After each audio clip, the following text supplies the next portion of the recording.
Due to program content, viewer and parental discretion is advised. It's still worthwhile if you just smile. Miss Mary Wilson. Next on Black Nouveau.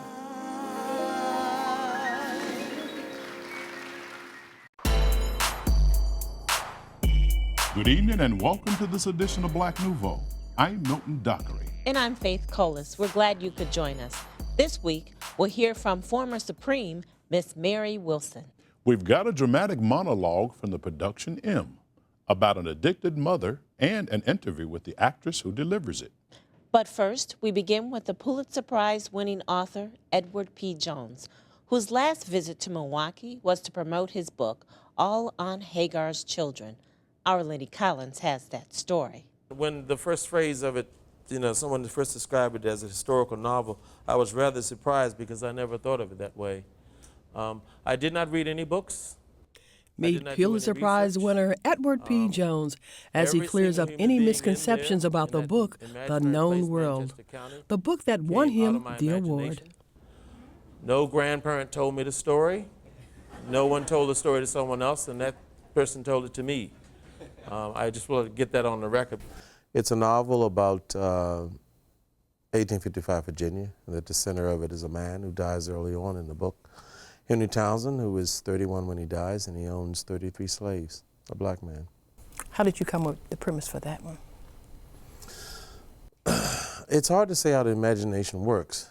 You can be walking along one day on a nice sunny street, and all of a sudden you can have an image of a woman walking in the desert. So the only thing I can say is that I remembered after I had written the first book, Lost in the City, in '92, I recalled from college that there had been black slave owners, and slowly I began to create a story around that fact. And I set it in 1855 Virginia. How have the things that have happened to you thus far go along with your plan you had for your life? I had no plans. You can't really have plans when you write. I had a day job, which wasn't a very good day job. And every day was more or less the same. And then I got up and started writing the novel. And then the novel came out 3 years ago. And in the meantime, I was finishing up the stories that are in All on Hagar's Children. And that came out, and now I'm sitting here. You said you had a day job. What was motivating you to write? Yeah, the writers who want to be rich and famous, and so they're motivated by that. The rest of us don't need that kind of motivation because we're compelled to do it. You wake up every morning and you want to do it, whether you write physically or you write in your head, which is how I do things a lot of the time. So You don't really need motivation. I found your background interesting, and if you could tell us a bit about your background from where you come to now, especially for that young person who may be watching like, oh, I can't do this, I'm going to give up, it's hard. Mm-hmm. Well, I was born and raised in Washington, D.C. I was raised by my mother along with my sister.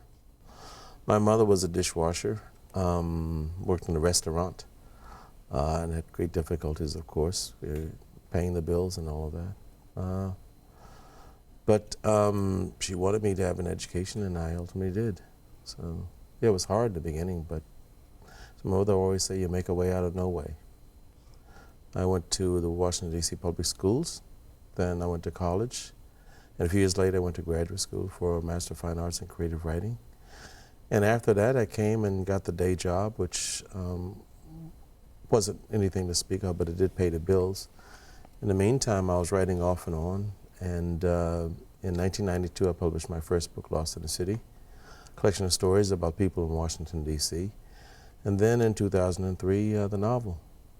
After the white woman, Roxanne Edward Jones has written 3 books. In his latest book, All on Hagar's Children, Washington, D.C. is still home to his characters. His first book had 14 stories, just as All on Hagar's Children does. The bus going down 11th. Some 14 years after her grandmother walked out into the Atlantic Ocean on her way to heaven, Laverne Shepard went into the Safeway on Good Hope Road, Southeast, and for the first time came face to face with the devil. She was 9 weeks pregnant with her second child, happy in all things, happy in her 25th year of life.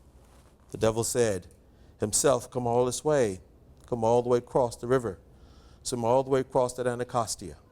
Himself swim all the way to say good morning and say, how you do. The phrase is one, on Hagar's children is one that's sometimes used for black people, not necessarily in a negative way, at least it wasn't used that way by my mother. You pick a title, at least I do, that encompasses just about everything in a novel or a collection of stories, and that one does, because most of the people in the stories are black people. That you use the context of DC Transit for one of these stories. I'm a Washingtonian, and I'm also a sociologist. DC Transit was quite a laboratory to watch people. It also appears a number of these must come out of the 1950s and 60s, because I don't think pinto pickings have been $8-4 to say. Yeah, most of the things I write are probably the 1950s and 60s, because that's when I was growing up and I was coming of age. I didn't really ride the buses back then, but what I remember is that they were DC Transit. Now it's, of course, Metro. For a young person who's just sitting here listening, who wants to write, what would you tell a young person who's thinking about writing or they think they can write? You don't need to think about writing. You sit down and you write.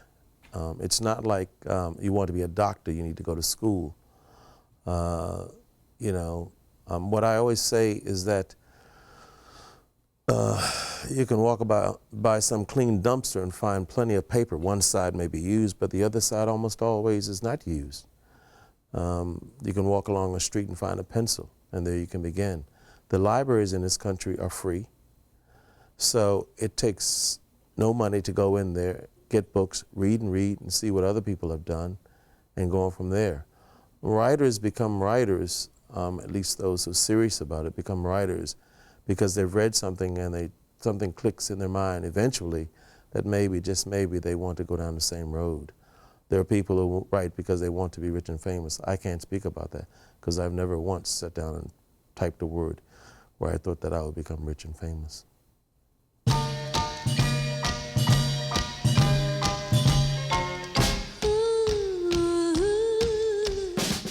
During the 1960s, there was one girl group that reigned supreme, scoring hit after hit as members of Motown royalty. Starting their careers as the Primettes, they soon became known as the Supremes, and later Diana Ross and the Supremes.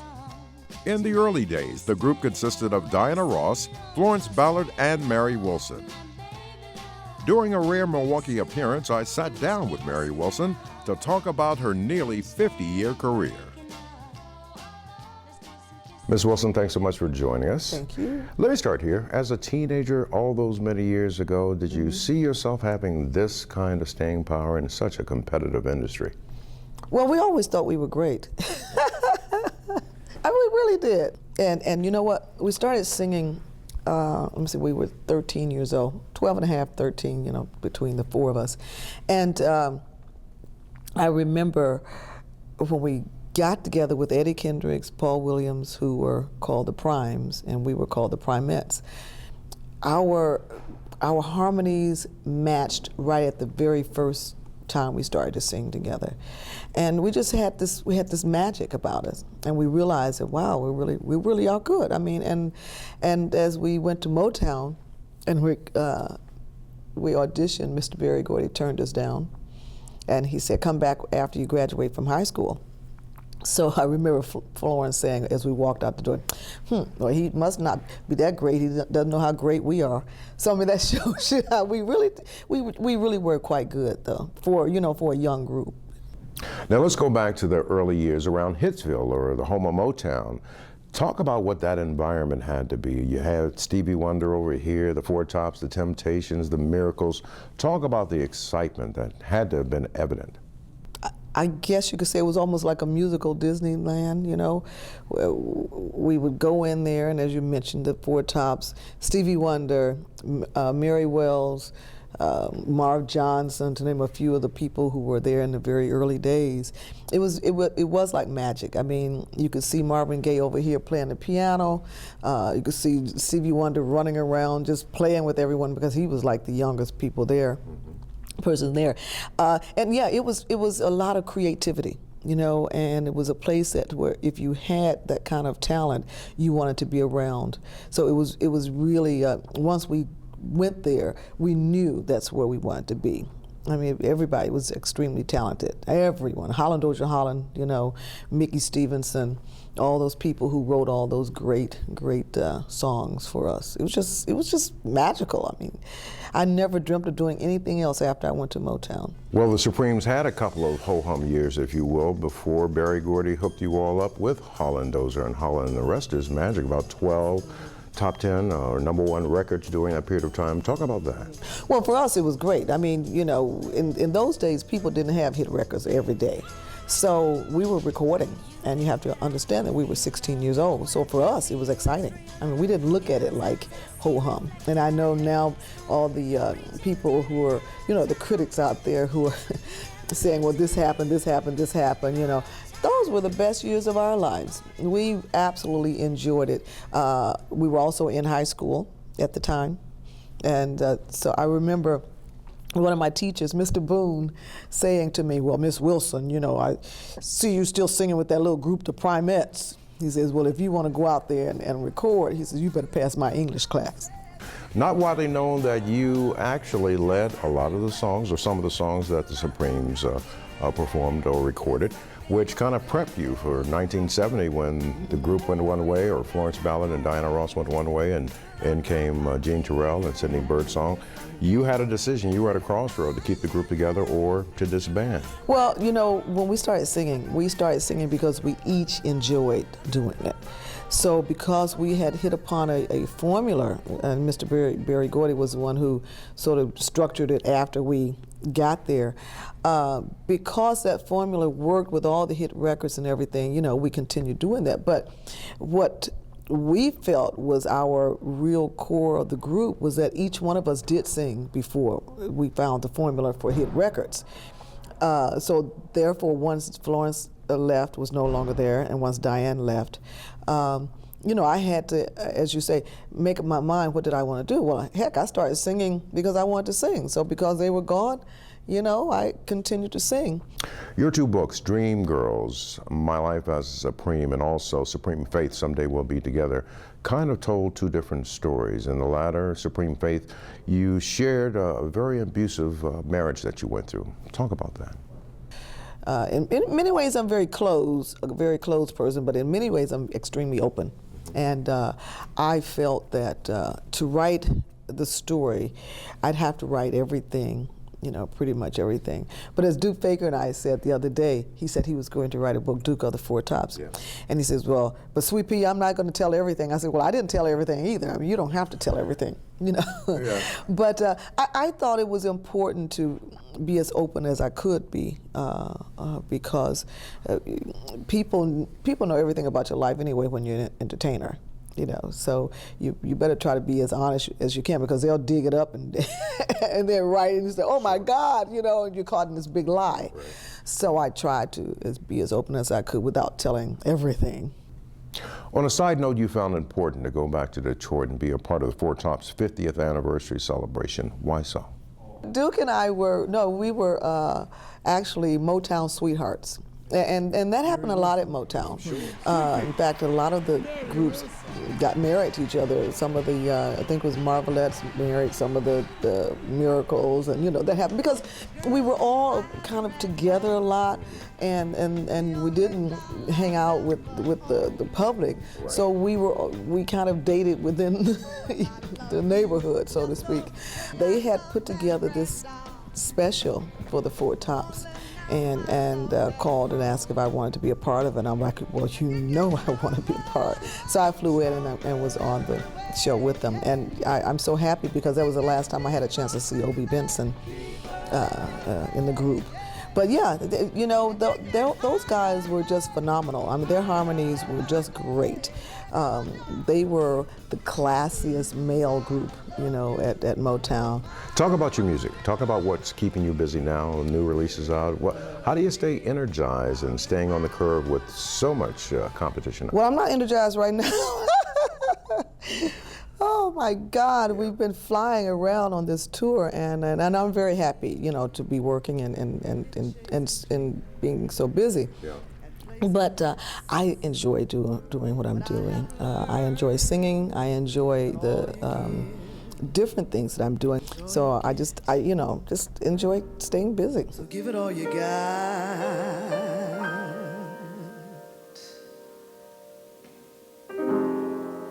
I've had my share, and I drank my fill. And even though I'm satisfied, I'm hungry still to see what's down another road beyond the hill and do it all again.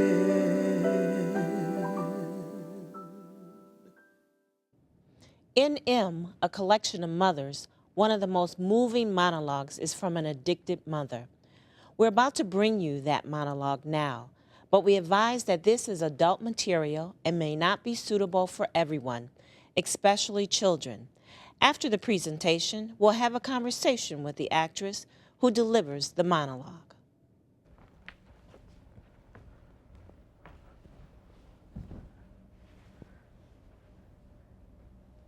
I could have another one.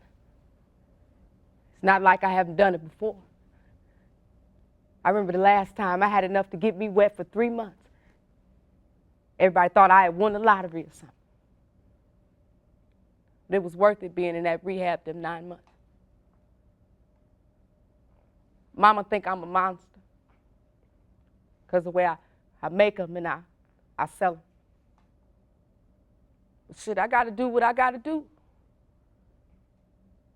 I don't know what came first, my habit or my cold heart. Shit, I remember the first time I got wet. First time I shot up. Man, it was so warm. I remember hearing the sound of rushing water going through my ears. I imagine that's what it sounded like at the beach. Imagine me, I'm 10 miles away from Lake Michigan. I ain't never been there to see it, let alone see the water touch the rocks. Besides, I done been on big old mountains with snow on them. I done been on the island of Fiji.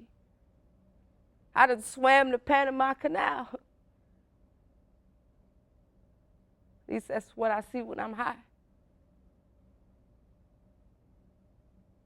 Mama think I'm a monster. You know, she don't take no parts in making me. She always say I'm just like him. Even though every time I look in the mirror, I see her eyes and her narrow-ass nose. Uncles and men that I ain't never spent no time with always talking about I'm built like her. Hell, I don't even know who he is. She don't either. Or did I tell you what I got for the last one? Number 5 or 6 or some shit. I forgot now. He said it was a fine one, too. They was all talking about how wise and handsome he looked when the doctor held him up. Can you imagine staying clean long enough just to bring another mother into this old world? I'm a bad bitch. I am. I don't now, though. I almost lost it when the doctor told me what I was carrying. No, it ain't AIDS. I knew that would happen. Girl, what kind of shit is that? I had 5 or 6 of these motherfuckers But never once was one of them a girl. Don't matter now, though. See, Mama think I'm a monster. That I'm a better mother than she'll ever be. See, I had this uncle, and he used to do my hair while she slept. He used to make me breakfast, too. And I remember every morning before I left for school, he would say, "Remember, ghetto children are beautiful. Give them hell, queen." And he'd kiss me on my forehead and wait for me to get out the car. He never tried to make me touch his thing or touch my coochie or nothing. She made him leave, though. She said she was tired of waiting on the revolution. Said the revolution wasn't going to put food on the table. He's a good uncle, though. I wonder if he ever got his revolution. Why I never see it on TV. See, I'm not a monster, Mama. I'm a queen. And this queen is going to do her princess proud.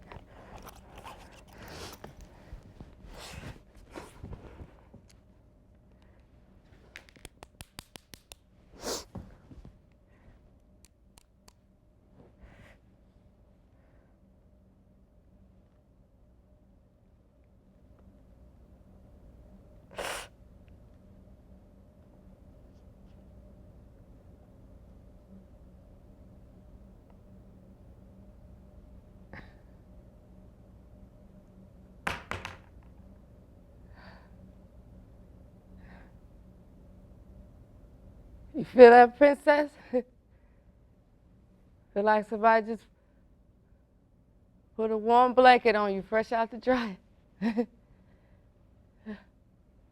Watch it, watch it. Here it comes. I love to hear the sound of that water going through my ears. You feel that, princess? No worries, no pains, no probing fingers, no uncles, no boys tearing you apart. Don't worry, princess, this your first time getting wet. And I made sure it'll be our last.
Chastity, that was an extremely powerful performance. What do you draw on to get into character, to be able to express that character to us? Just really going into the deeper portions of myself and truly seeing the character and seeing her as a person and trying to put myself in those shoes, and then just other experiences within my own life and things that I've dealt with, you know, myself, and then just kind of draw from that and then do my best to bring her to life, you know, so.